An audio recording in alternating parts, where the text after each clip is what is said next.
السلام علیکم ورحمۃ اللہ وبرکاتہ۔ محترم فارغات اور معزز طالبات، آج ہمارا موضوع ہے قبولیت دعا کے اوقات۔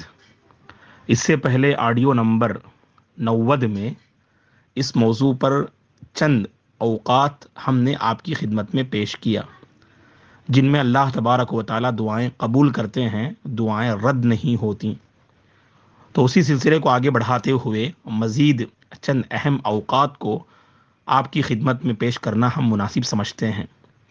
اللہ سے ہماری دعا ہے کہ وہ ہماری دعاؤں میں تاثیر پیدا فرمائے اور ہماری دعاؤں میں اللہ تبارک و تعالی استجابت، قبولیت والی کیفیت پیدا فرمائے، آمین۔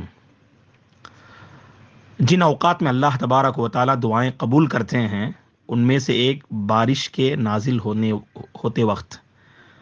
ابو داؤد کی حدیث ہے، اللہ کے نبی نے فرمایا صلی اللہ علیہ وسلم نے کہ دو اوقات ایسے ہیں جن میں دعائیں رد نہیں ہوتی، ایک اذان کے وقت اور دوسرا وقت تحت المطر، جب بارش برس رہی ہو، عند النداء و تحت المطر۔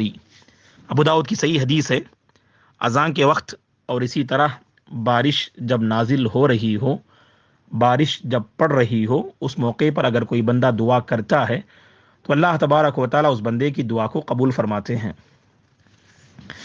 اسی طرح سے قبولیت دعا کے اوقات میں ایک وقت جمعہ کے دن کی ایک گھڑی ہے جس میں اللہ ضرور دعا قبول فرماتے ہیں۔ فرمایا صلی اللہ علیہ وسلم نے، صحیح بخاری مسلم کی حدیث ہے کہ جمعہ کے دن ایک ایسی گھڑی ہے جس میں انسان کی دعا، مسلمان کی دعا ضرور قبول ہوتی ہے، رد نہیں ہوتی۔ اور اس گھڑی کے سلسلے میں اہل علم کے درمیان اختلاف ہیں۔ بعض علماء نے کہا کہ جب امام صاحب، خطیب صاحب خطبہ دینے کے لیے ممبر پہ تشریف فرما ہوتے ہیں تو پہلے اور دوسرے خطبے کے درمیان جب ان کی بیٹھک ہوتی ہے، اس بیٹھک کے درمیان جو دعائیں کی جاتی ہیں وہ قبول ہوتی ہیں۔ اور بعض نے کہا کہ اس گھڑی کا تعلق جمعہ کے دن نماز عصر کے بعد سے غروب آفتاب تک، سورج کے غروب ہونے تک وہ وقت رہتا ہے۔ بہرحال کوشش کرنی چاہیے کہ جمعہ کے دن کے اوقات کو جہاں اللہ کے نبی پہ درود بھیجنے کے ذریعے، ذکر و اذکار کے ذریعے ہم گزارنے کی کوشش کرتے ہیں، اسی طرح جمعہ کے دن عام دنوں کے مقابلے میں کثرت سے دعا کرنی چاہیے، کیونکہ اللہ تعالیٰ ضرور اس گھڑی میں دعائیں رد نہیں کرتے ہیں۔ تو مزید ایک اور وقت جس میں اللہ تبارک و تعالیٰ دعا قبول فرماتے ہیں، زمزم کا پانی جب بندہ پیتا ہے تو اس موقع پر جو دعا وہ مانگتا ہے وہ دعا قبول ہوتی ہے۔ مسند احمد کی حدیث ہے، اللہ کے نبی نے فرمایا صلی اللہ علیہ وسلم نے، ماء زمزم لما شرب لہ، زمزم کا پانی جس مقصد اور جس نیت سے آپ پئیں گے اللہ اس کو پوری فرمائیں گے۔ اسی لیے ہمارے نبی سے یہ ثابت ہے کہ جب آپ زمزم کا پانی پیتے تو اللہم انی اسألک علما نافعا جیسی دعاؤں کا آپ اہتمام کیا کرتے، جس میں آپ علم نافع، عمل صالح کی توفیق کا آپ توفیق مانگتے اللہ تبارک و تعالیٰ سے۔ تو زمزم کا پانی پیتے وقت جو آپ چاہتے ہیں وہ آپ الحمدللہ اللہ تبارک و تعالیٰ سے مانگ سکتے ہیں۔ تو زمزم کا پانی جب پیا جاتا ہے تو اس موقع پر دعا قبول ہوتی ہے۔ اسی طرح جن اوقات میں اللہ تعالیٰ دعا کو قبول فرماتے ہیں، ایک سجدے کا وقت ہے۔ تنہا سجدہ، دعا کے لیے سجدہ کرنا صحیح نہیں ہے، علماء نے اسے بدعت قرار دیا ہے کہ آپ دعا کی خاطر سجدہ کر رہے ہیں، یہ صحیح نہیں ہے، کیونکہ آپ نے پڑھا ہے ایک سجدہ شکر ہے، کوئی بھی خوشخبری آپ کو ملی تو آپ الحمدللہ سجدہ شکر بجا لایا۔ اسی طرح سے آپ نے قرآن مجید میں آیت سجدہ کی تلاوت کی تو الحمدللہ سجدہ کیا۔ اس کے علاوہ الگ سے سجدہ ثابت نہیں ہے دعا کے لیے، لہٰذا نمازوں میں جن سجدوں کا ہم اہتمام کرتے ہیں انہی سجدوں میں اللہ سے مانگنے کی کوشش کریں، کیونکہ اللہ کے نبی نے فرمایا صلی اللہ علیہ وسلم نے، بندہ جب سجدے کی حالت میں ہوتا ہے تو اللہ تبارک و تعالیٰ سے بہت زیادہ قریب ہوتا ہے۔ تو لہٰذا آپ نے فرمایا اس حدیث میں کہ جب بندہ سجدے کی حالت میں ہو تو زیادہ سے زیادہ جو ہے دعائیں کیا کرو، کیونکہ جب اللہ، صحیح مسلم کی حدیث ہے، کیونکہ اس موقع پر دعائیں کرنے سے اللہ تبارک و تعالیٰ کا تقرب گویا کہ بندہ حاصل کر رہا ہوتا ہے، اس موقع پر ضرور دعائیں رنگ لاتی ہیں۔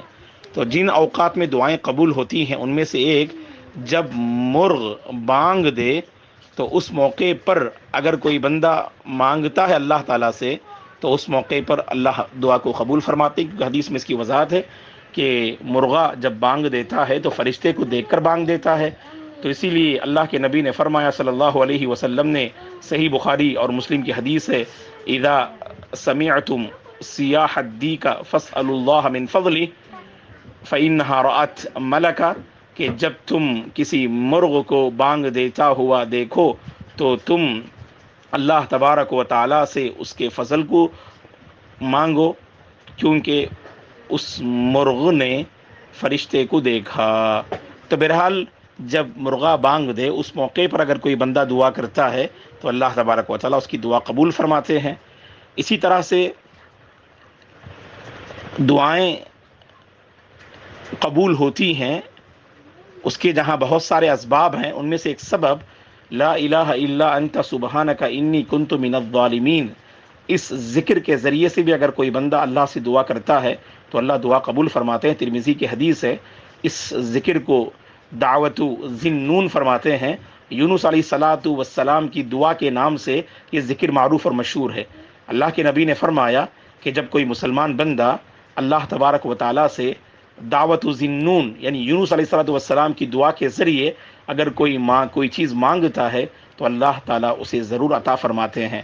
وہ یونس علیہ الصلاۃ والسلام کی دعا کیا ہے؟ لا الہ الا انت سبحانک انی کنت من الظالمین۔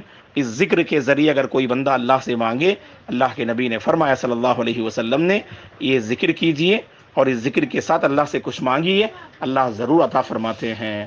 اسی طرح سے جن اوقات میں دعائیں قبول ہوتی ہیں، انسان جب مصیبت میں مبتلا ہو اور اس موقع پر اگر کوئی اللہ سے مانگتا ہے تو اللہ کے نبی نے خوشخبری سنائی کہ مصیبت کے موقع پر جو دعائیں کی جاتی ہیں تو اللہ تبارک و تعالی اسے ضرور قبول فرماتے ہیں۔ اللہم اجرنی فی مصیبتی واخلف لی خیرا منہا، جیسے جو ہے دعائیں ثابت ہیں اللہ کے نبی صلی اللہ علیہ وسلم سے۔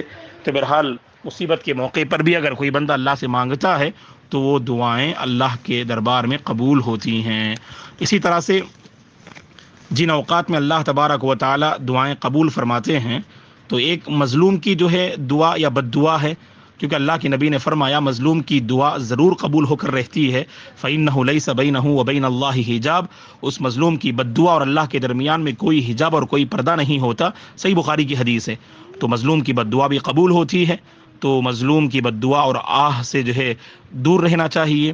اور اسی طرح سے والد اگر اپنے بچوں کے حق میں دعا کرتے ہیں تو والد کی دعائیں اپنے بچوں کے حق میں رنگ لاتی ہیں۔ بیہقی کی صحیح حدیث ہے، اللہ کے نبی نے فرمایا کہ 3 دعائیں رد نہیں کی جاتی، 3 دعوات لا ترد، ان میں سے 3 دعائیں جو رد نہیں کی جاتی۔ پہلی دعا دعوت الوالد لولدہ، والد جب اپنے بچے کے حق میں دعا کرے تو قبول ہوتی ہے۔ اور اسی طرح سے فرمایا ودعوت الصائم، جب روزے دار دعا کرتا ہے اللہ روزے دار کی دعا قبول فرماتے ہیں۔ اسی طرح ودعوت المسافری، تو سفر کی حالت میں بندہ دعا کرتا ہے تو دعائیں قبول ہوتی ہیں۔ 3 عظیم جو ہے باتیں بتائی گئیں، والد کی دعا اپنے بچے کے حق میں، روزے دار کی دعا، مسافر کی دعا ضرور قبول ہوتی ہے۔ اسی طرح ترمذی کے حدیث میں ہے کہ دعوت الوالد علی ولدہ، اگر والد اپنے بچے کے حق میں اگر بد دعا بھی کرتے ہیں وہ بد دعا بھی جو ہے قبول ہوتی ہے۔ تو لہٰذا والد کی دعائیں رنگ لاتی ہیں اور والد کی بد دعا بھی قبول ہوتی ہے، تو والد کی بد دعا سے خصوصاً بچنا چاہیے۔ تو وہیں پر یہ بات بتائی گئی، اگر بچے اپنے ماں باپ کے حق میں دعا کرتے ہیں خاص کر ان کے انتقال کے بعد، وہ مشہور حدیث آپ کے ذہن میں ہوگی جو صحیح مسلم کی ہے، اذا مات الانسان انقطع عمله الا من 3، جب انسان کی موت ہوتی ہے تو عمل کا سلسلہ بند ہوتا ہے، 3 جو ہے اعمال اسے فائدہ پہنچاتے ہیں، ان میں سے ایک کا اللہ کے نبی نے ذکر کیا کہ ولد صالح یدعو لہ، نیک اولاد جو اپنے ماں باپ کے حق میں دعا کرتی ہے، ایسے نیک اولاد کی دعائیں بھی ان کے اپنے ماں باپ کے حق میں قبول ہوتی ہیں، تو اس کو بھی ذہن میں رکھنا چاہیے۔ اسی طرح سے جن اوقات میں اللہ تبارک و تعالی دعائیں قبول فرماتے ہیں وہ ایک اہم وقت ہے، نیند سے جب انسان بیدار ہو تو اس موقع پر اگر اللہ سے مانگے تو سبحان اللہ، اللہ تعالیٰ ضرور جو ہے دعا قبول فرماتے ہیں۔ صحیح بخاری کی حدیث ہے، اور ہم سمجھتے ہیں کہ ایسی سنت ہے کہ ہم میں سے بہت سارے اس پہ عمل نہیں کرتے ہیں، بلکہ بہت آسان سنت ہے، اور سبحان اللہ یہ ایسا عمل ہے کہ ہر کوئی اس کو جو ہے مطلب کر سکتے ہیں۔ صحیح بخاری کی حدیث ہے، اللہ کے نبی نے فرمایا صلی اللہ علیہ وسلم نے، جب کوئی بندہ نیند سے بیدار ہو اور بیدار ہونے کے بعد یہ جو ہے پہلے ذکر کرے، لا الہ الا اللہ وحدہ لا شریک لہ لہ الملک ولہ الحمد وہو علی کل شیء قدیر، سبحان اللہ والحمد للہ ولا الہ الا اللہ واللہ اکبر ولا حول ولا قوة الا باللہ۔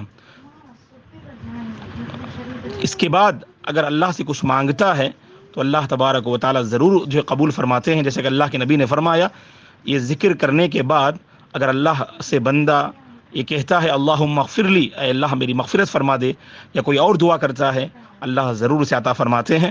تو محترم طالبات اور فارغات، بہت ساری انسان کی ضرورتیں ہوتی ہیں، مسائل ہوتے ہیں دینی اور دنیاوی، تو انسان کو چاہیے کہ جب نیند سے بیدار ہو تو اس پر عمل کرنے کی کوشش کریں، شاید کہ ہماری دعائیں اس وقت میں رنگ لائے اور ہماری اپنی مرادیں پوری ہو جائیں۔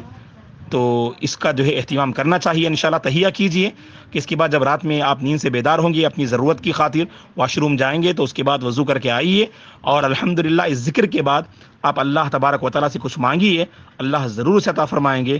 وہ ذکر کیا ہے؟ پھر دوبارہ دہراتا ہوں، دیکھیے، لا الہ الا اللہ وحدہ لا شریک لہ لہ الملک ولہ الحمد وہو علی کل شیء قدیر، سبحان اللہ والحمد للہ ولا الہ الا اللہ واللہ اکبر ولا حول ولا قوة الا باللہ۔ اور اس کے بعد اگر بندہ اللہ سے مانگتا ہے، اللہ تبارک و تعالیٰ اس بندے کی دعائیں قبول فرماتے ہیں۔